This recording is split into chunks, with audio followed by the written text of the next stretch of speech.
So I want to swing through the ball like it's not even there. And I want the contact to surprise me. All right, guys, welcome back to the channel. Today, I'm going to help you to develop a smooth and efficient forehand. A lot of people are bracing for impact. They're a little tight, or they're manipulating their body and their racket to try and find certain positions throughout the stroke. We got to allow things to happen. I'm going to give you some words of wisdom today that will shape your technique and help you to hit a better forehand. So there's a book called Zen in the Art of Archery. It's a small little book, but it's got some great quotes. And I often use some of these quotes to help players to improve their forehand. Now, one of them, and I'm not going to say it word for word, I'll put the actual quote on the screen, but one of them is, you can't brace for impact, or essentially brace for failure. You have to commit to the swing. Now, you can do a small swing, which might help you to commit to it, because if you do a huge swing, sometimes you'll pull out of it at the last second, decelerate, get tight. So you need a swing that is simple enough that allows you to commit to it. You gotta be swinging through it. You cannot be bracing for missing the shot. The other quote, and it's probably my favorite one, is the shot will never go smoothly until it takes you by surprise.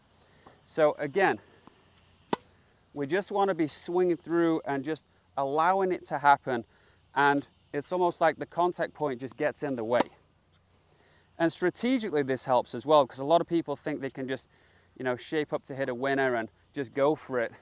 What I like to do is just hit clean shots, or try and hit clean shots, hit it to the right areas of the court, and just have those winners come by surprise. Like, oh wow, I wasn't even trying to hit that great, and it just popped off my racket. So I want to swing through the ball like it's not even there. And I want the contact to surprise me. I'm not going to brace for impact. I'm not going to tighten up. I'm not going to worry about the result too much. Yes, I'm going to try and choose the right play, because I do care that it goes in. Now, there's going to be times where if a ball comes really fast, I might just, brace for impact a little bit. Let's say someone's serving at me 130 miles an hour. I might just worry about that strike a little bit more. That makes sense. But when we have a shot like this, that's pretty easy, I got to trust my timing, and I just have to swing through it and allow it to happen.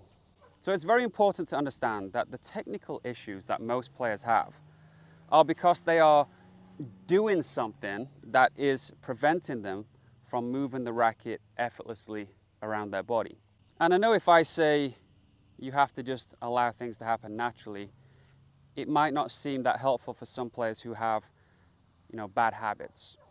But you do have to get out of your own way and just allow things to happen naturally. And what I mean by that is, let's say I grab this ball tube here, and we can imagine that this is even heavier. If I was to move this around my body, I would get perfect pronation, because all I'm going to do is move the racket in the most efficient, move this or whatever I'm swinging. You could grab a branch off a tree or a baseball bat or whatever.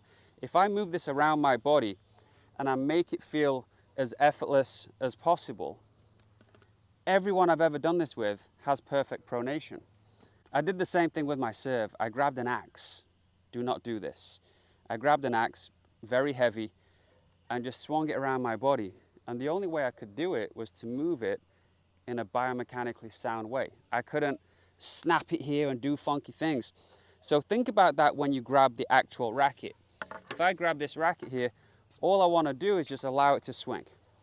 And again, I'm not going to brace for impact, not going to brace for failure, not going to have too much expectation as I hit it.